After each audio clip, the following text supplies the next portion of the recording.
అధికార దుర్వినియోగం అన్నది ఏ స్థాయిలో ఉంది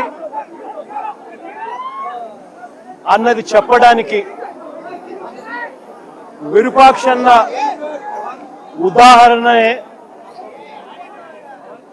ఒక ప్రస్ఫుటమైన ఎగ్జాంపుల్ గా హిస్టరీలో ఎప్పటికీ నిలబడిపోతుంది. రెడ్ బుక్ రాజ్యాంగంతో వెన్నుపోటు పార్టీ పాలనలో ఆ వెన్నుపోటు పార్టీ నాయకుడు రచించిన కుట్ర రాజకీయాలు ఈరోజు మనం చూస్తా ఉన్నాం. విరూపాక్షన్న అరెస్టు, అన్యాయంగా ఆయనను జైలుకు పంపడం,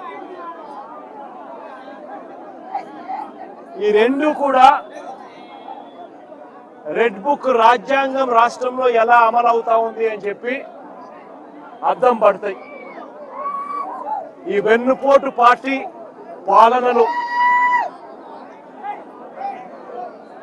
ఈరోజు రాష్ట్రంలో పరిస్థితి ఏమిటి అని అంటే బాధితులే ఇవాళ నిందితులు అవుతా ఉన్నారు. రాష్ట్రంలో ఇవాళ పరిస్థితి ఏమిటి అని అంటే దాడికి గురైన వారిపైనే కేసులు పెడతా ఉన్నారు.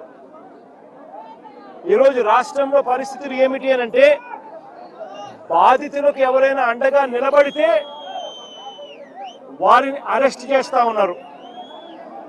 ఈరోజు రాష్ట్రంలో పరిస్థితులు ఏమిటి అని అంటే ఎవరైనా గట్టిగా ప్రశ్నిస్తే కేసులు, ఎవరైనా గట్టిగా నిలదీస్తే ఏకంగా నిలదీసిన వ్యక్తి ఇంట్లోకి జొరబడి తాను ఎమ్మెల్యే అయినా కూడా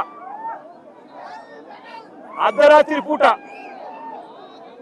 100 మంది పోలీసులను తీసుకొని వచ్చి ఇంట్లోకి జొరబడి ఇల్లును ధ్వంసం చేసి మరీ అరెస్ట్ చేసి జైల్లో పెడతా ఉన్న పరిస్థితి ఈరోజు చూస్తా ఉన్నాం.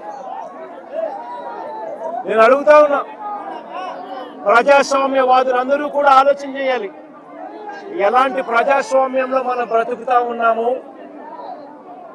గాంధీ పుట్టిన దేశంలో ఇవాళ ప్రజాస్వామ్యం కూని అయిపోయి పరిస్థితిలో ఈరోజు రాష్ట్రంలో పరిస్థితులు నెలకొని ఉన్నాయి.